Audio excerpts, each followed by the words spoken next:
1971 সালের বীর মুক্তিযোদ্ধা, আধুনিক বাংলার রূপকার, স্বাধীনতার ঘোষক শহীদ প্রেসিডেন্ট জিয়াউর রহমান ওই কালুরঘাট তার কেন্দ্র থেকে বলেছিলেন, আমি মেজর জিয়া বলছি, আমি স্বাধীনতার ঘোষণা করছি। সেদিন তার ডাকে সাড়া দিয়ে এদেশের ছাত্র জনতা, কৃষক, শ্রমিক, মেহনতি মানুষ সেদিন ঝাঁপিয়ে পড়েছিল এই পাক হানাদার বাহিনীর বিরুদ্ধে। আমরা সেই পাক হানাদার বাহিনীর হয়ে একটি আত্মনির্ভরশীল জাতি গঠন করেছিল।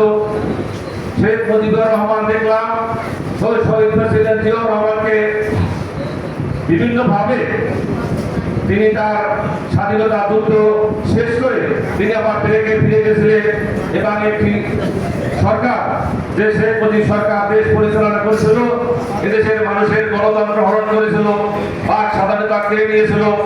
৭৫-এর ১৫ই আগস্টের পর আবার আমরা দেশে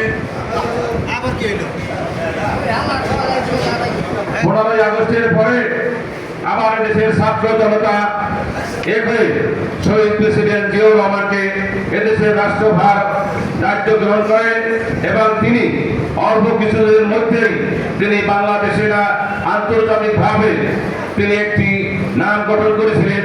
শহীদ প্রেসিডেন্ট জিয়াউর রহমান আন্তর্জাতিকভাবে তিনি একটি খেতাব প্রাপ্ত হয়েছিলেন।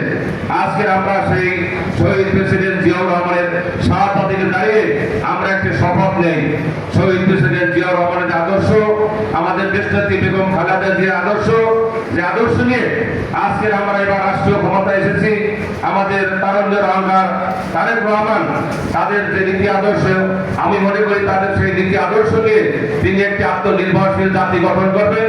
সেই জাতি গঠনের প্রয়াসে আমরা যদি সবাই সহযোগিতা করি, আজকে একে অপরের সহযোগিতায় আমরা যদি সুন্দর একটি দেশ পরিচালনা করতে পারে, শহীদ প্রেসিডেন্ট জিয়াউর রহমানের উত্তরসূরিকে আমরা সবাই সহযোগিতা করব এবং আজকের প্রেসিডেন্ট জিয়াউর রহমানের শাহাদাত বার্ষিকীতে তার রুহের মাগফিরাত কামনা করে উপস্থিত সবাইকে ধন্যবাদ জানিয়ে আমার সংক্ষিপ্ত বক্তব্য শেষ করছি। খোদা হাফেজ। বাংলাদেশ জিন্দাবাদ। সবাইকে ধন্যবাদ। আসসালামু আলাইকুম।